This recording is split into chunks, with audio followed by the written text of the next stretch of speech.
bienvenidos a este nuevo episodio de Puicast. En este episodio hablamos de la tercera parte del Sueño de Toledo. Analizamos el fin del mundo visigodo en la península ibérica, la batalla de Guadalete y el contexto histórico y narrativo del espectáculo. ¡Empezamos!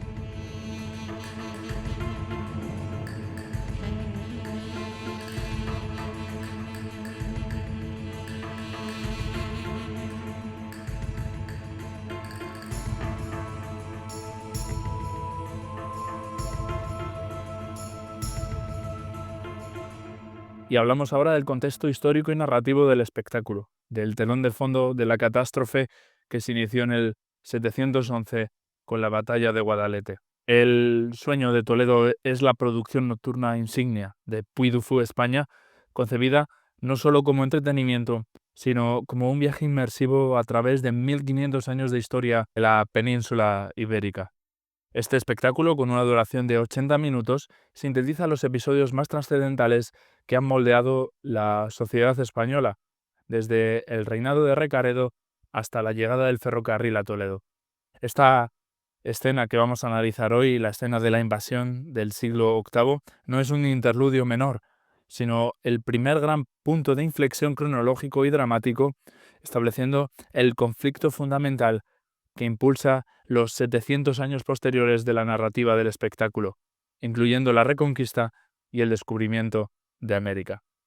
La magnitud física del espectáculo subraya la escala épica de los eventos narrados. El escenario, cual lienzo gigantesco de 5 hectáreas, es un espacio vasto necesario para albergar la monumental producción que involucra a más de 200 actores, jinetes y acróbatas. La inmensidad del escenario no responde únicamente a una necesidad logística para acomodar al equipo artístico, sino que actúa como una herramienta dramática esencial. Para que un evento de la complejidad y la trascendencia de la caída del reino visigodo pueda ser comprendido y sentido como catastrófico en el limitado tiempo de la producción de 80 minutos, su representación debe ser físicamente abrumadora. La escala monumental permite que la invasión del siglo VIII sea percibida por la audiencia como una fuerza histórica incontrolable, cumpliendo el objetivo de ofrecer una experiencia emocionante y envolvente. Esta magnitud física del montaje justifica, desde una perspectiva dramatúrgica, la simplificación narrativa de un proceso complejo, transformándolo en un evento violento y rápido. El hilo conductor del Sueño de Toledo es la historia de María y el azacán. La coherencia narrativa, a través de 15 siglos de historia, se logra mediante el uso de personajes ficticios que actúan como guías temporales. La historia se articula a través del encuentro de María, una joven lavandera, con el viejo azacán de Toledo, quienes juntos transportarán al espectador por los grandes momentos de la historia de España. El uso de estos personajes, una lavandera y un aguador, figuras íntimamente conectadas con la vida cotidiana de Toledo, localiza y humaniza la narrativa. La invasión del 711 después de Cristo se experimenta, por lo tanto, desde la óptica de la ciudad que está a punto de perder su estatus como capital de un reino, ya que Toledo sería sometida en el 712 y se pondría fin a la monarquía visigoda, y también desde la perspectiva de sus habitantes, en lugar de ser contada a través de las crónicas de la realeza visigoda. Esta perspectiva localizada amplifica el sentimiento de catástrofe personal y la pérdida de un hogar, maximizando el impacto emocional en la audiencia. La escena de la invasión exige un fuerte contraste inicial. La producción comienza con la representación de la Toledo visigoda, centro político y eclesiástico. La puesta en escena inicial, aunque breve, con la aparición de Recaredo, evoca la opulencia y el poder del reino antes de su caída. Y posteriormente destaca la figura del rey Rodrigo desde su palacio. Esto se consigue mediante una ambientación y un vestuario que, según los creadores, están cuidados hasta el más mínimo detalle para generar una representación rigurosa de cada época. La caída dramática se apoya en esta representación inicial de estabilidad, o implícitamente de decadencia opulenta. El contraste entre la supuesta grandeza visigoda y la destrucción inminente es el gancho emocional y temático que prepara a la audiencia para la violencia del choque. Y la verdad es que la escena de la invasión se representa como una escena llena de pirotecnia, llena de colores cálidos que evocan el fuego, y se pueden observar incluso a los habitantes de Toledo con sus ropajes visigodos huyendo de la ciudad, perseguidos por las tropas musulmanas. El núcleo de la escena de la invasión reside en la orquestación masiva por parte de Nathan Stornetta y el uso de tecnología de vanguardia que simula un colapso rápido y total. La escena de la invasión del siglo VIII es el punto donde la síntesis dramática del espectáculo se confronta más directamente con la complejidad historiográfica. La tesis dominante en la narrativa del parque, como podemos observar en algunos espectáculos, es la unión, la lucha de un pueblo que se une contra un invasor exterior. Y esta visión binaria moldea la representación del 711. En el año 711, un ejército bereber cruzó el estrecho de Gibraltar y libró una batalla decisiva contra el rey visigodo Rodrigo. La traición por parte de la nobleza goda dio la victoria a las tropas islámicas. Hay personajes en la historia de los que conocemos pocas cosas, pero las suficientes como para constatar que protagonizaron un trágico destino.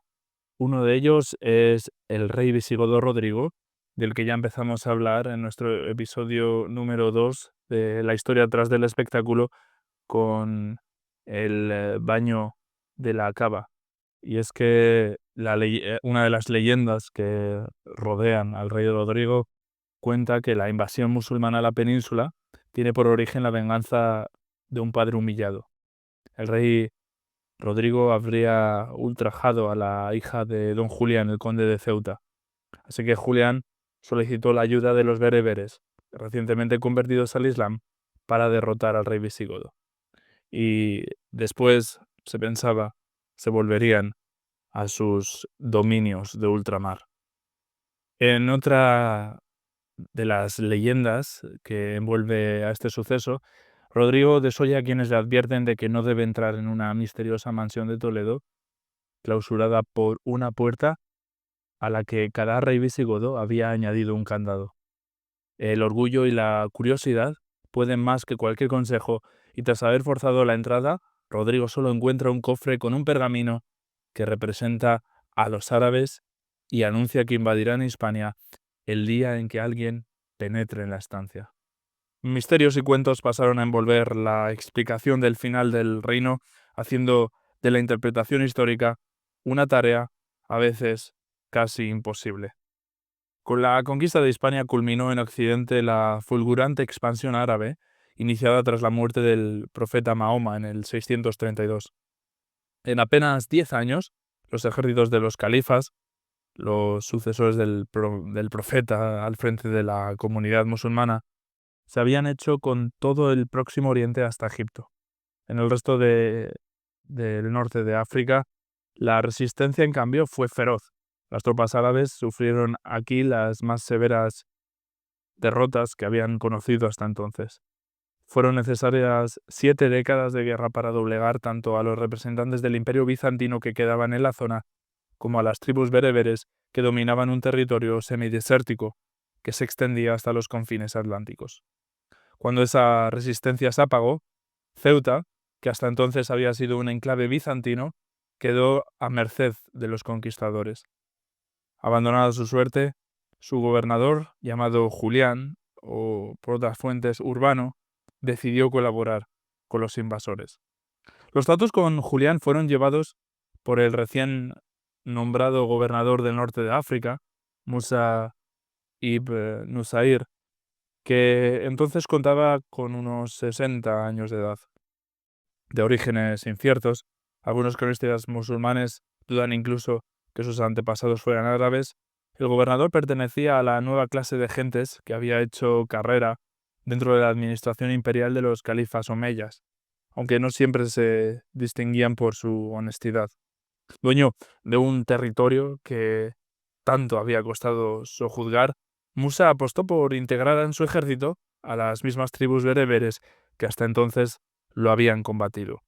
Muchos de los soldados ahora reclutados apenas sabían hablar árabe, y es dudoso que su conversión al Islam fuera algo más que la superficial. Pero el control de Ceuta otorgaba la llave del estrecho, la perspectiva de nuevas conquistas en las que podían integrarse definitivamente los bereberes. Era una perspectiva muy atractiva, y desde Hispania llegaban noticias que hablaban de una fuerte crisis interna en el reino visigodo que invitaban a una fácil ocupación. Musa no parece habérselo pensado mucho y pronto comenzó a enviar expediciones hacia la península para reconocer el territorio de cara a su conquista. La expedición más importante fue la que le encomendó a Tariq ibn Ziyad, con toda probabilidad un bereber, al que se le asignó una fuerza compuesta, sobre todo con tropas norteafricanas, que las fuentes cifran en unos 12.000 hombres. Julián facilitó el paso del estrecho mediante naves que iban y volvían desde Ceuta y que en la península desembarcaron junto al promontorio que pasó a ser conocido como Monte de Tarik, Jabal Tarik en árabe, esto es, Gibraltar. Consolidada su base en la bahía de Algeciras, Tarik optó por esperar acontecimientos. Rodrigo hizo justo lo contrario. Congregó al ejército y se dirigió hacia el sur, buscando forzar la batalla, convencido en que una victoria le permitiría consolidar su frágil autoridad. Y se trató de un error fatal. Los antecesores de Rodrigo habían decretado duras leyes contra quienes desoyeran el llamamiento a las armas por parte del rey, que podía confiscar sus bienes, exiliarles o incluso darles muerte. Es comprensible, pues, que en la incertidumbre del momento tanto aliados como enemigos del monarca respondieran a su convocatoria.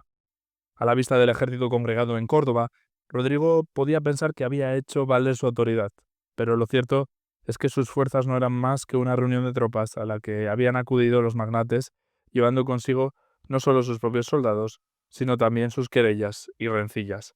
Entre los que se habían unido a las fuerzas del monarca estaban los miembros de la familia del rey Witiza, enfrentados con Rodrigo a propósito de la sucesión del trono. Lo que pasó después resulta confuso. Las fuentes discrepan sobre el nombre de los hijos de Witiza apartados del trono por Rodrigo, lo que ha dado lugar a infinitas controversias. Lo que está fuera de duda es que los familiares del anterior soberano tuvieron un papel destacado en los acontecimientos que estaban a punto de precipitar el fin del reino visigodo. Dos hijos o quizás hermanos de Witiza, llamados Sisberto y Opa, otros, en cambio, hablan de Artobás, Alamundo y Agila, entraron en tratos con el enemigo. Fueron los primeros en establecer pactos con los conquistadores, por los cuales los ticianos veían reconocida la tendencia de sus extensas propiedades. A cambio, se mostraron dispuestos a desertar del combate en plena batalla. Rodrigo posiblemente marchó de Córdoba en dirección a Sevilla con la intención de reclutar más fuerzas, y desde allí tomó la dirección que le llevaría a encontrar a las fuerzas de Tarik. Este, por su parte, se había decidido a mover sus tropas hacia Sevilla, quizá buscando un terreno propicio. Un célebre relato lo muestra arengando a sus hombres, a quienes señala que no cabe la huida, porque a sus espaldas solo hay mar. Ambos ejércitos se encontraron junto al río Guadalete. Comenzó entonces una lucha encarnizada, que quizá se prolongó durante varios días con escaramuzas y emboscadas previas entre ambos bandos. En el combate decisivo, Rodrigo comandaba el centro del ejército, mientras que las alas le habían sido encomendadas a Sisberto y Opa. Rodrigo resistió con sus tropas frente a Tarik, en el centro de la formación, pero los witicianos desertaron de los francos en pleno combate, lo que provocó la desbandada y derrota del resto del ejército. Las bajas fueron cuantiosas y entre ellas se contó la del rey Rodrigo, del cual nunca se volvió a saber y nunca se localizó el cuerpo. Tan solo fueron hallados su caballo y una bota adornada con piedras preciosas. Siglos más tarde, no faltó quien añadiera un nuevo eslabón a la leyenda, pretendiendo haber visto un epitafio en Viseu, al norte de Portugal, que proclamaba: «Aquí yace Rodrigo, último rey de los visigodos». Después de haber derrotado en la batalla de Guadalete al ejército visigodo en el 711, como acabamos de narrar, a orillas del Guadalquivir, las tropas de Tarik arrasan con cuanto encuentran a su paso, hasta llegar a Toledo en el 712 y poniendo fin a la monarquía visigoda. La conquista de Al-Ándalus no había finalizado, pero muchos habían comenzado a comprender que el viejo orden visigodo había quedado sepultado en el campo de batalla de Guadalete. La dramaturgia de Puy du Fou reduce el complejo proceso sociopolítico del que hemos hablado, con crisis sucesoria visigoda, facciones rivales que invitan a las fuerzas norteamericanas o pactos de capitulación, a una invasión binaria y destructiva que se simula con el fuego en el espectáculo y la violencia coreográfica. Esta simplificación sirve a un propósito dramático fundamental: para construir una narrativa épica posterior de resistencia y resiliencia. La reconquista, que encontraremos en episodios posteriores del espectáculo.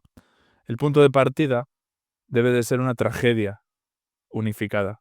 Al presentar el 711 como una catástrofe impuesta por una amenaza externa, el espectáculo consigue cohesionar narrativamente al pueblo, que históricamente estaba fragmentado, generando una base emocional sólida para la identidad nacional que se explotará en el resto de la cronología. La escena es, por tanto, menos una recreación de una batalla específica como la de Guadalete y más una alegoría de la pérdida de soberanía. La acción central de esta tercera escena de la invasión en el sueño de Toledo se basa en el despliegue masivo de personal y animales. La producción involucra a más de 200 actores, jinetes y acróbatas, y específicamente 50 caballos. La coreografía debe simular el factor sorpresa y la superioridad táctica de los invasores. La carga de la caballería, con 50 caballos reales, es la pieza clave, dando la irrupción de las tropas de Tarik o Musa. Esta maniobra subraya la eficacia de la caballería norteafricana, un factor táctico determinante en el colapso del 711. La escena no está diseñada para mostrar una escaramuza, sino un colapso militar total, que se puede observar con el uso de acróbatas para simular caídas desde estructuras o el asalto a las murallas, que generan un impacto visual continuo y masivo. Especialmente en esta escena, los efectos especiales con fuego y agua son esenciales para generar el clima dramático de la invasión, haciendo que la escena sea visualmente impactante. Fuego es el elemento predominante en esta fase, utilizado para simular la quema de edificios o la destrucción simbólica del palacio visigodo. Simboliza la aniquilación del orden político y social anterior. La intensa pirotecnia y los efectos de vanguardia buscan crear una catarsis colectiva en la audiencia, y esta inversión en efectos es directamente proporcional a la necesidad de que el fin del reino visigodo sea percibido como un evento traumático e intenso. Aunque el agua es un elemento recurrente en el espectáculo, en la escena de la invasión simplemente se utiliza para crear una serie de reflejos dramáticos de las llamas y de los colores cálidos de la ciudad. Esta destrucción violenta sirve como un reset dramático, haciendo que la subsiguiente narrativa de la Reconquista adquiera un significado épico y fundacional. Curioso también el contraste visual que se utiliza con el vestuario para crear y enfatizar la temática de la lucha de un pueblo contra un invasor exterior. El vestuario visigodo contrasta con el vestuario de las tropas invasoras. El vestuario visigodo, por su parte, utiliza una influencia de ropajes romanos tardíos y armamento pesado, como podemos observar con la caballería de Recaredo. Sin embargo, el vestuario de las tropas invasoras acentúa el concepto de otredad y eficiencia militar, y se usan uniformes más ligeros y aptos para la movilidad, cruciales para la caballería de choque que caracterizó la expansión inicial. La diferencia en la indumentaria, colores, tejidos y la configuración del armamento se convierte en un código visual binario. La sofisticación pesada y decadente visigoda contra la rapidez y la fuerza de los recién llegados. El vestuario en este contexto es utilizado como una línea de argumentación ideológica. Y hasta aquí nuestro episodio de la historia detrás del espectáculo, en el que en esta serie de episodios estamos analizando las diferentes escenas del Sueño de Toledo. En el próximo episodio hablaremos de Al-Mamun y de Tula y Tula, cómo Toledo no desaparece, tan solo cambia. Los jardines de Al-Mamun a orillas del río Tajo son los únicos jardines europeos nombrados en las 1001 noches. De esto hablaremos en el próximo episodio de la historia detrás del espectáculo. Y nada, si os ha gustado este podcast, por favor, dejadnos un like, suscribiros a nuestro canal y os esperamos en el próximo episodio de La historia detrás del espectáculo.